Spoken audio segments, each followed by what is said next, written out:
You know, there are numerous studies out there showing that conservatives are actually far happier than liberals. And today we're going to find out just why that is. As your optimistic patriot professor, it is my job to bring you the latest resources and tools to help you stay confident throughout these crazy and challenging times. And my favorite way to do this is to introduce you to my friends who are helping build that parallel economy, that patriot economy out there, and inspire others with their unique gifts and talents. Now, last year, I was honored to be a part of the American Freedom Tour with President Trump and a number of other patriots. And one of the main patriots behind the scenes organizing that tour, and the MC, in fact, he was actually right in the stage more than anyone else, is my good friend, Chris Widener. Chris is a New York Times bestselling author. He's widely recognized as the top personal development influencers in the world.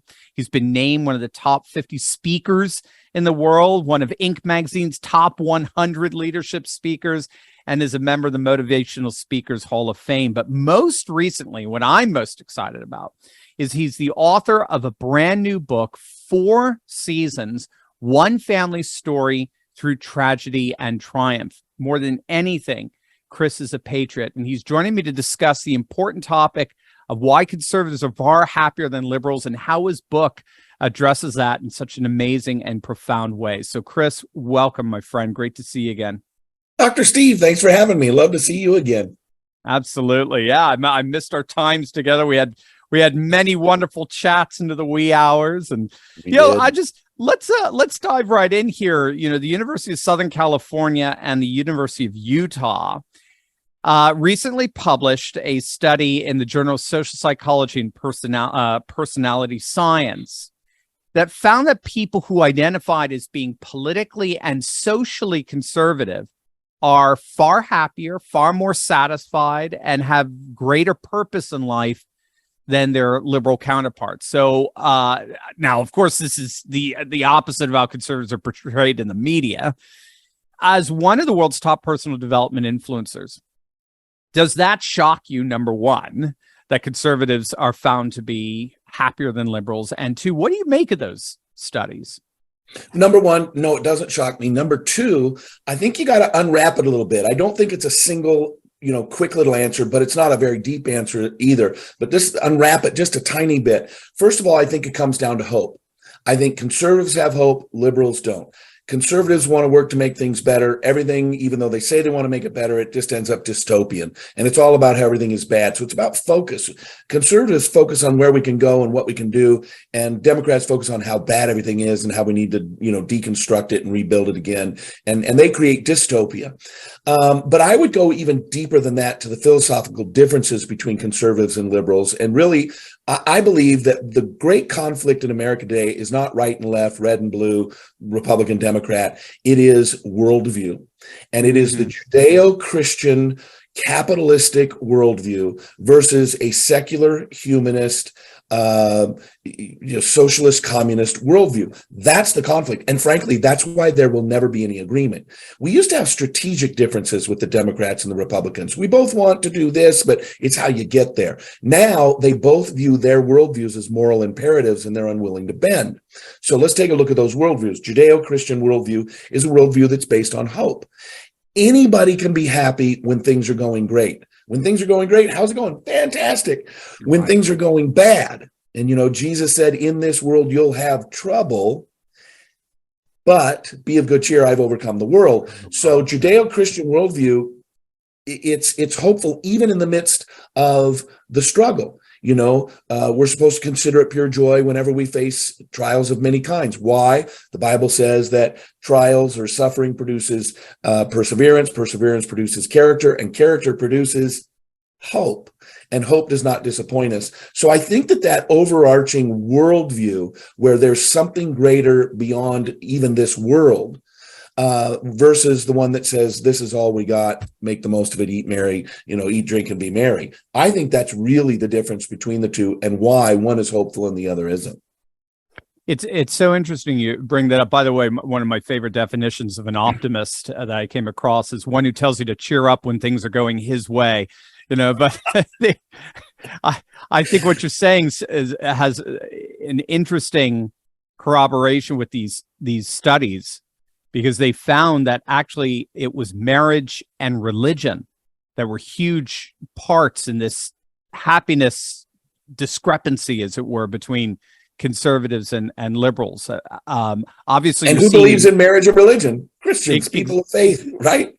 Have you seen that in your own coaching, and what are some of the other possible attributes that conservatives have? You mentioned even just the capitalist element, the entrepreneurial element.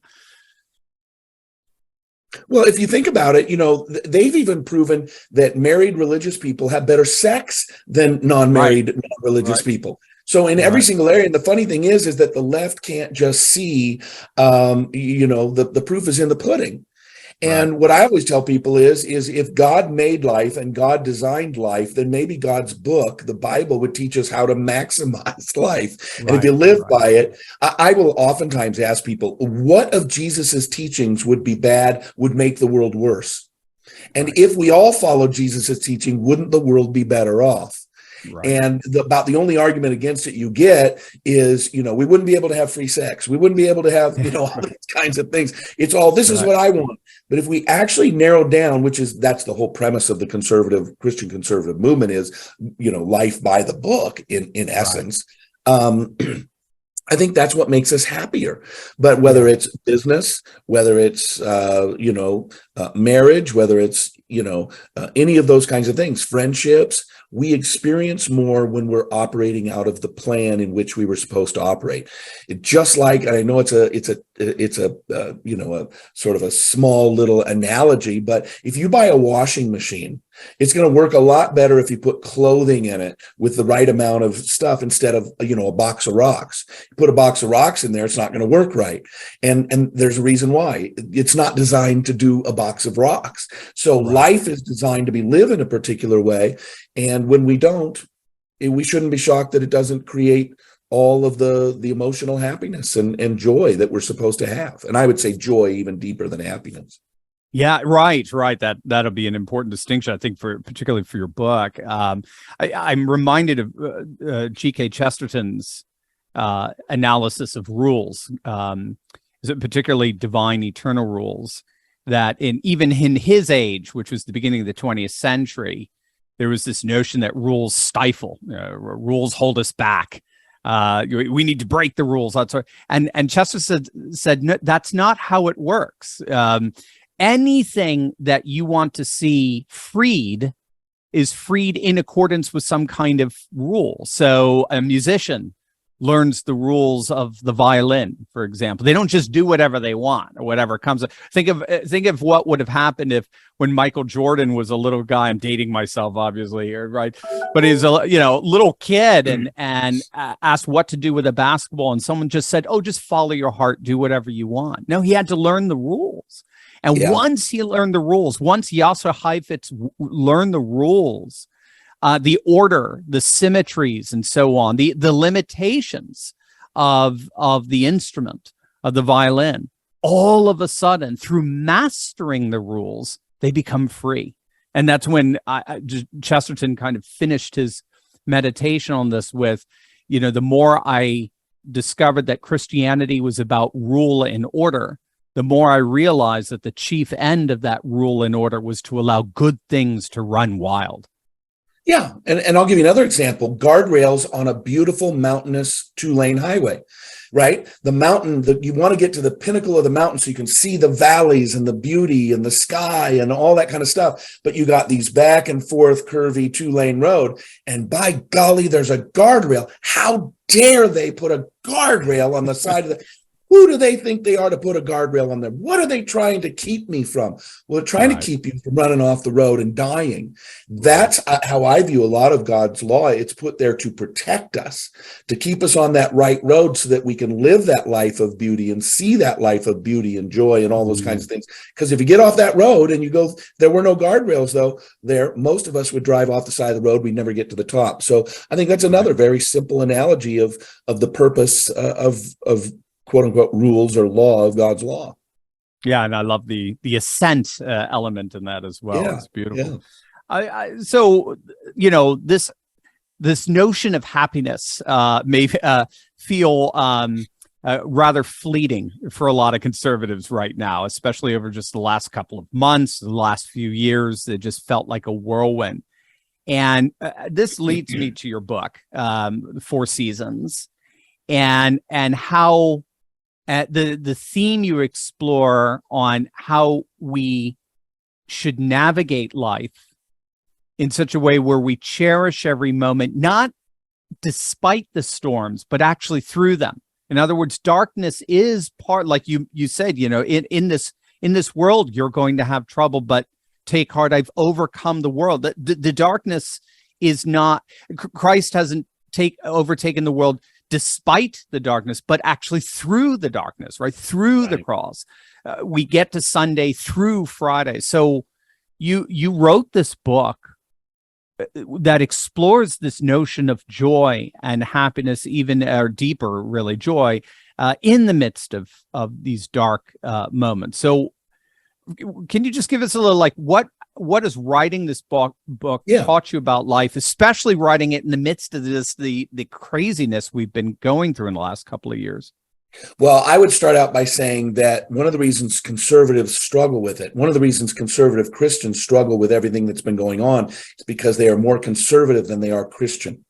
I read an article the other day about how conservatism can't exist without Christianity, and too many people are too conservative. They're focused on the politics and Joe Biden is blah, blah, blah, rather than focused on the Christianity. And if you focus on the Christianity, it gets you through no matter what's going on with the politics. Because the Bible, I did a video on this the other day, the Bible says, give thanks in all things. The Bible never says give thanks for all things. Horrible things can happen. You don't say, oh, thank you that I had a miscarriage. Thank you that, I got hit by a drunk driver. Thank you that I lost my job. You don't thank for, you thank in.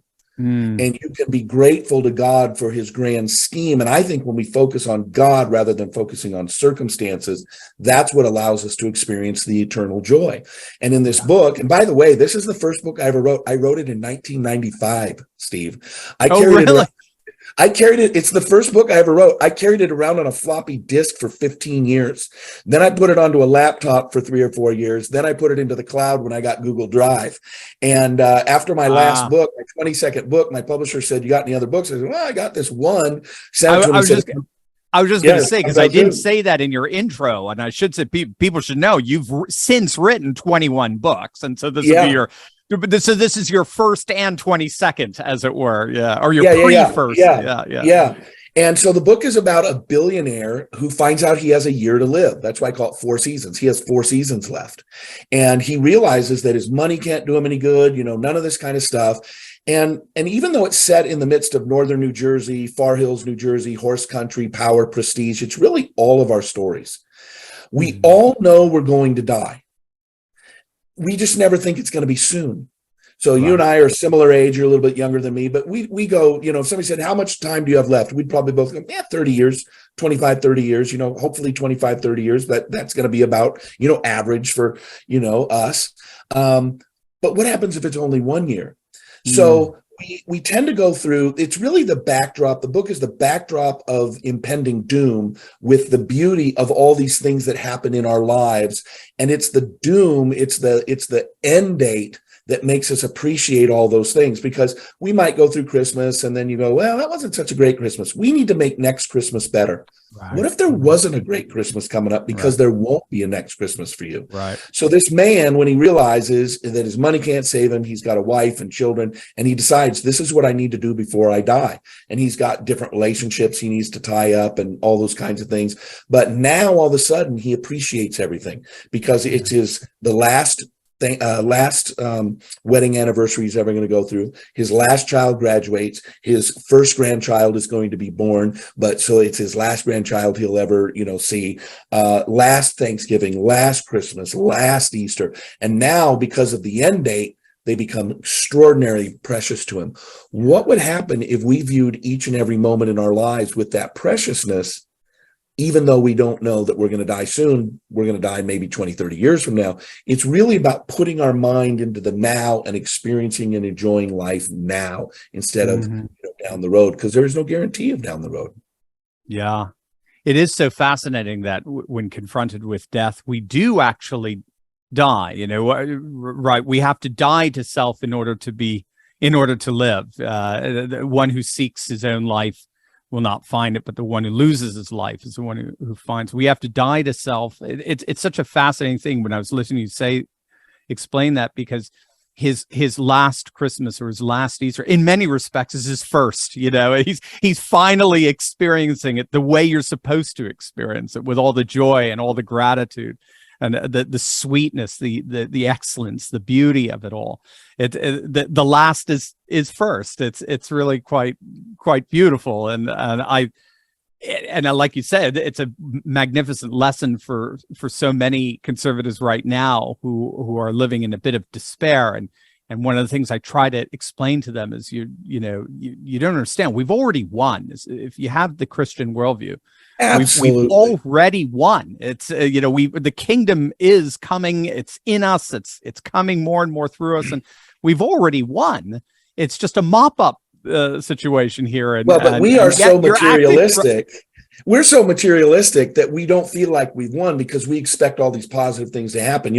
I smuggled Bibles into China in the 1990s, and we would bring them in from Hong Kong into Shanghai, and we'd distribute them, and then we'd spend time in Beijing or whatever, and then Guangzhou. And there was a pastor named Samuel Lamb, and Pastor Lamb had been imprisoned for probably 20 of his 80 years. He had a church of like 1,600 people, and he told us, I sat there with him, and he said, yeah, when I was in prison last, they had these big long troughs out in these fields, which apparently you can't use the word fields anymore, but they were out in these fields and troughs with running raw human sewage in them.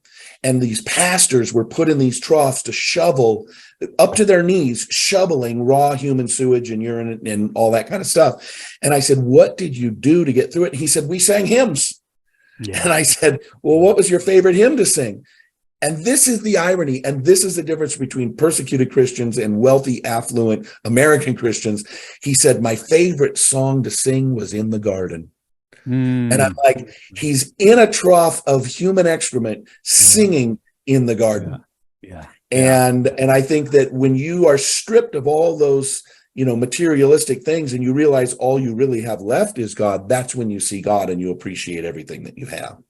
And the greatest emblem of that is the cross. The cross, prior to 30 AD, the cross was the ugliest symbol imaginable. It was associated with death and screams and agony and horror and scourgings and Caesar's power, Caesar's conquering us and rubbing it in our face and so forth. And then after 30 AD, after that glorious first Easter Sunday, all of a sudden, the most horrific symbol of death became transformed into the tree of life. And it becomes the most beautiful symbol we can ever imagine staring at and gazing. So many of us go to our desks just clutching the cross as a symbol of hope. Remember, the symbol of despair and death now becomes the symbol of hope and life. So just the transfiguration element of Christianity. If God can do that with the ultimate symbol of death, imagine what he can do in our own lives. Or like you say, standing in a stream of excrement, imagine what he can turn that into a river of life. It's astonishing stuff. So just practically, if conservatives, they want to recognize how to be happier and have greater purpose in life, what do you recommend they just start doing? Well, I'll tell you what, actually, one of the fun things, if people go to fourseasonsbook.com, we're doing our book launch. And so when they hear this, they can go buy it. But I'm giving away 5 audio programs that are 20 hours worth of personal development. So if they buy the book or the Kindle or the audiobook, they come back to the website, they put it in, we email them a link to all these downloads. Well, the first program I'm giving away is Secrets of Life and Happiness. It's a 31-day, it's like 7 to 10 minutes every day, 31 days straight. And it gives them all these tips on what they can begin to do. But I would suggest, first and foremost, gratitude. If you want to experience joy, you must be thankful.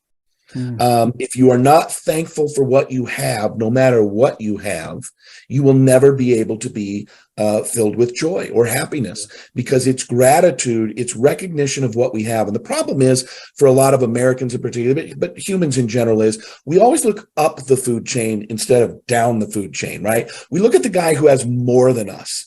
I think it was J. Paul Getty. They asked him, how much money is enough money? And he said, just a little bit more. And it was one of those, original billionaires, right? We look at who has more than us, not who has less than us. And particularly if you are an average income American, you are in the top 1% of all people to ever live.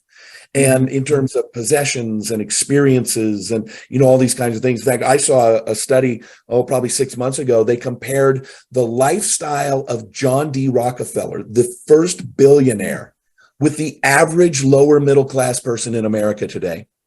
Far greater lifestyle for an average, he didn't have running water, he didn't have electricity, he didn't have, any of that kind of stuff, not the wide variety of foods that we can get every single day. We live at a higher level now, particularly the more affluent you get, than John D. Rockefeller could have ever imagined.